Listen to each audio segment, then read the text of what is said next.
बिस्मिल्लाहिर्रहमानिर्रहीम। तमाम CSS जवानों को खुशामदीद। In this lecture we'll be talking about the past paper analysis. So what is past paper analysis? Past paper analysis का मतलब होता है कि हम गुज़िश्ता चंद सालों के पेपर्स को एनालाइज करें और देखें कि FPSC ने किन सवालात को पिक किया है, किन टॉपिक्स को ज़्यादा हाईलाइट किया है, कौन से टॉपिक्स रिपीट किए गए हैं। पास्ट पेपर एनालिसिस बेसिकली हमें ये बताता है कि प्रिडिक्शन करने में हेल्प करता है कि हमारे अपकमिंग एग्जाम में which topics are most likely to come. What most CSS जवान्स do that they go to academies, they either buy guest notes, they either buy guest papers, like बहुत सारे ब्रांड नोट्स जो होते हैं वो आपको provide किए जाते हैं गेस्ट पेपर्स की फॉर्म में कि इसमें से एग्ज़ाम्स आ जाएंगे।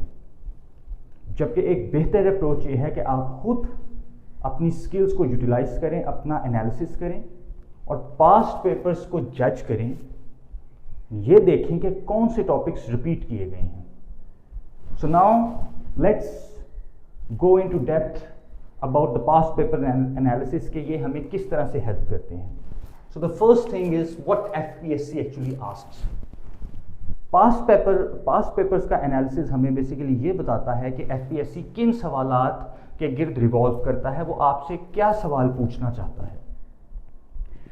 बेसिकली इसका मकसद ये होता है कि ये ज़्यादातर कंटेम्प्रेरी इश्यूज़ पे बेस्ड होता है कि कल को जब आप सरकारी ओहदों पर, बड़े बड़े ओहदों पर लगेंगे तो क्या आप में वो क्रेडिबिलिटी है कि आप उन कंटेम्प्रेरी इश्यूज़ को टैकल कर सकें। Based on this ideology FPSC asks most of its questions. Understanding the examiners mindset. Basically examiner का भी यही होता है कि जब वो आपसे कोई सवाल पूछा जाता है और आप उसका जवाब किस तरह से देते हैं, तो एग्जामिनर ये असेस करता है कि क्या एक कैंडिडेट में वो काबिलियत है कि वो उस कंटेम्प्रेरी इशू को एक सेंसिबल वे में सॉर्ट आउट कर सके। Point number 3, identifying the important themes. Past paper analysis हमें यह बताता है कि कौन सी थीम्स जो हैं वो रिपीट की गई हैं। अब there are the words themes and there are the words topics. जो टॉपिक्स हैं basically they are the subset of themes. For example gender एक थीम है, जबकि gender equality, feminism, gender identity, feminism movements, ये सब टॉपिक्स हैं। So you have to prepare the themes, not the topics. Most repeated topics आपको ये idea ज़रूर देते हैं कि कौन से टॉपिक्स रिपीट किए गए हैं, बट आपने उसकी थीम को प्रिपेयर करना होता है। You need to know the basics. Prioritising the topics, this is also very important कि आप जब पास्ट पेपर्स का एनालिसिस कर लें तो आप अपने टॉपिक्स को प्रायोरिटाइज करें एज हाई प्रायोरिटी और low priority. Let's take an example now. We also have to create a topic frequency table. These two are associated to each other, prioritizing and to creating a topic frequency table. So what basically this means is, let's suppose हम Pakistan affairs subject को लेते हैं। अब पाक affairs जो है basically एक ऐसा सब्जेक्ट है जिसमें पाकिस्तान के कंटेम्प्रेरी इश्यूज़ को हाईलाइट किया जाता है। हमारी national interest, national securities, international relations with Pakistan, in topics को हाईलाइट किया जाता है। So what your strategy would be कि आप पिछले 5 या 7 सालों के पेपर्स पाकिस्तान अफेयर्स के निकालें और उसमें टॉपिक्स को हाईलाइट करें। For example constitution, let's assume कि लास्ट 8 ईयर्स में कॉन्स्टिट्यूशन के अराउंड 8 क्वेश्चंस पूछे गए हैं। Foreign policy, let's say foreign policy के 6 सवाल पूछे गए। पॉलिटिकल इंस्टेबिलिटी, अगेन 9 क्वेश्चंस पूछे गए। I am just hypothetically assuming कि ये नंबर्स हैं। You have to analyze them yourselves because हर साल टॉपिक्स बदलते रहते हैं। एजुकेशन पे फर्ज करें 6 आ गए, वाटर इश्यूज पे 3 आ गए, एग्रीकल्चर पे 2 आ गए। अब आपने इस तरह से टॉपिक्स की फ्रीक्वेंसी को हाईलाइट कर लेना है। You have to make a paper और आपने टॉपिक्स को हाईलाइट कर लेना है। अब एज्यूम कर लें हम इसको लो मीडियम और हाई फ्रीक्वेंसी में डिस्ट्रीब्यूट कर देते हैं। लेट्स सपोज जो हाई हैं दैट मीन्स ग्रेटर देन 5, जो मीडियम है इट मीन्स ग्रेटर देन 3 और लो का मतलब है लेस देन 3। हम एक ये अप्रोच हाइपोथेटिकल अप्रोच बना लेते हैं अपने टॉपिक्स की फ्रीक्वेंसी को हाईलाइट करने के लिए।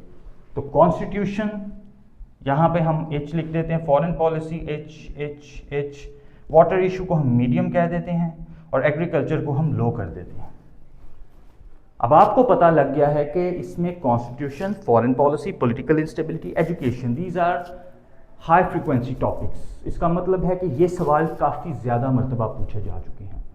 सो you have to make sure कि आप इनको मिस ना करें। Don't miss your high priority, high frequency topics जिनकी प्रायोरिटी हाई है। आपने अपने रिसोर्सेज को एलोकेट करना है। इट इज़ बेटर कि आप सारों को करें, बट समटाइम्स ऐसी सिचुएशंस आ जाती हैं कि सारे टॉपिक्स प्रिपेयर नहीं किए जा सकते। तो ऐसी सिचुएशन में make sure that your high priority topics are well prepared. This is one key element in your past paper analysis. ये हमने ट्रेंड 2026 के ऑप्शन सब्जेक्ट्स में बहुत ज़्यादा नोट किया था। Relating the important topics with the ongoing national and international affairs. National affairs तो ख़ास तौर पे कि जो हमारे करंट रिपीटेड क्वेश्चंस हैं वो करंट कंटेम्प्रेरी इश्यूज को किस तरह से हाईलाइट कर रहे हैं। फॉर एग्जांपल कि आजकल कुछ ऐसे इवेंट्स चल रहे हैं, हम 2026 टुडे इज़ 2 अगस्त 2026। आज के करंट अफेयर्स को देखा जाए तो ईरान US वॉर चल रही है and the primary reason for this war is the straight of Hormuz. अब आप यहाँ से एक्सट्रैक्ट कर सकते हैं सी रूट्स को, कि सी रूट्स किस तरह ग्लोबल डायनामिक्स को अफेक्ट कर सकते हैं। ये अब हम अपने करंट इंटरनेशनल अफेयर्स को मद्देनज़र रखते हुए टॉपिक्स को असाइन कर रहे हैं। Pakistan has played a key role in as a global peace maker. Pakistan की डिप्लोमेसी को हाईलाइट किया जा सकता है यहाँ पर। पाकिस्तान एक उभरती हुई ताकत बना है because of its military assets, जो हमारी एयरफोर्स कैपेबिलिटीज़ हैं, हमारी JF-17 थंडर की डील चल रही है, हमारा recently strategic mutual defence agreement हुआ सऊदी अरेबिया के साथ।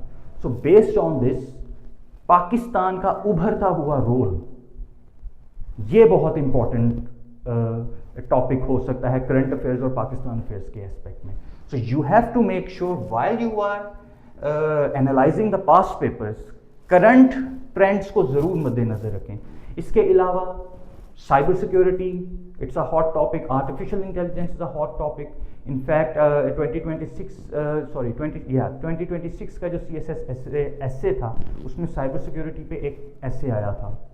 इसके अलावा आर्टिफिशियल इंटेलिजेंस क्रिमिनोलॉजी के पेपर में 2026 CSS में आर्टिफिशियल इंटेलिजेंस का रोल आया था। और क्यों आया था? क्योंकि they are the now emerging topics, they are now, it is now the era of cyber security and AI। तो इस तरह से आपने current national and international affairs को ज़रूर मद्देनज़र रखना है while making the frequency table. Yes, कि इन इन टॉपिक्स को मद्देनज़र रखते हुए हमारा अपकमिंग एग्जाम में FPSC हमसे ये सवाल पूछ सकता है। This is very important. यहाँ तक आ जाने के बाद आपका एनालिसिस कंप्लीट हो जाता है अप टिल पॉइंट 5 के बाद ये एस्पेक्ट स्टार्ट होता है कि आपने अब इन टॉपिक्स को तो आपने हैंड पिक कर लिया, अब आपने इनको सॉल्व कैसे करना है। This is very important. और यहाँ पे जो सबसे पहला स्टेप होता है that is the research part. आपने डाटा कलेक्ट करना based on the topics that you have selected. उस पर बेहतरीन डाटा कलेक्ट करें, international reports, national reports, article, newspaper, quotations, कोई भी एडिटोरियल मिलता है वहाँ से कोई भी इंपॉर्टेंट डाटा होता है उसको कागज़ पे हाथ से लिखें। ये आदत ज़रूर अपनाएं कि आप अपने नोट्स अपने हाथ से खुद बनाएं और उस डाटा आप एक अपना टॉपिक बना लें। फॉर एग्जांपल कॉन्स्टिट्यूशन से रिलेटेड आपको जितना भी डाटा मिलता है उस हिसाब से आप अपना रिसर्च इकट्ठा करते रहें। फिर उसको मज़ीद ऑर्गेनाइज करें कि करंट अफेयर्स में किस तरह से कॉन्स्टिट्यूशन है, इंटरनेशनल अफेयर्स में किस तरह से हमारा कॉन्स्टिट्यूशन बिहेव करता है। ये सारा अच्छा सा ऑर्गेनाइज डाटा आपने अपने हाथ से खुद बनाना है, rather than giving it to ChatGPT कि मुझे इसके नोट्स बना दो। No, that is not a right approach. आप जब खुद पढ़ेंगे, खुद नोट्स बनाएंगे, तो आप देखेंगे कि आपकी नॉलेज में मज़ीद इजाफा हो रहा है। अगर आप चैट जीपीटी को प्रॉम्प्ट दे देंगे तो सारी एफर्ट चैट जीपीटी कर देगा, आप जस्ट एक क्रैम करेंगे। आपको लग ज़रूर रहा होगा कि आपने बहुत मेहनत की, बट आपकी क्रिटिकल एनालिसिस थी, जो आपका क्रिटिकल थिंकिंग होगी, वो उस तरह से ग्रो नहीं करेगी जो एक CSS क्वालिफायर को चाहिए होती है। And after doing the research, the final point is the critical analysis. This is the most important and most decisive aspect जो एक CSS क्वालिफायर को CSS नॉन क्वालिफायर से डिस्टिंग्विश करती है, कि वो एक चीज़ का तनकीदी जायज़ा कैसा करता है। क्या उसमें ये काबिलियत है कि कल को अगर वो किसी सरकारी ओहदे पे लगा हो तो वो क्रिटिकली उस सिचुएशन से एक बेहतर सिचुएशन की तरफ ले जाए अपने मुल्क को, अपने मुल्क के लोगों को, अपने मुल्क के जो लोग हैं जिन परेशानियों का शिकार हैं, अगर उसको वो ओहदा दिया जाए तो क्या उसमें ये काबिलियत है कि वो अपने मुल्क के लोगों के लिए खुशहाली का बायस बन सके। This is what critical analysis part does. This is very important. Most CSS jawans they miss this point.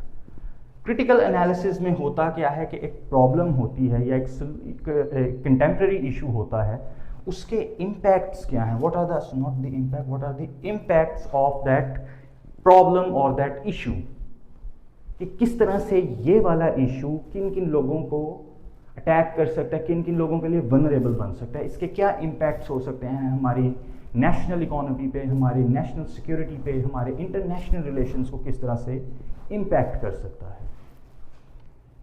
What are the challenges, कि इसके क्या चैलेंजेस हो सकते हैं इस कंटेम्प्रेरी इशू के। सॉल्यूशंस, इस इशू को टैकल करने के लिए what are the more practical solutions. फिर उन सॉल्यूशंस को प्रायोरिटाइज किया जाता है कि कौन से इमीडिएट सॉल्यूशंस हैं, कौन से लॉन्ग टर्म सॉल्यूशंस हैं।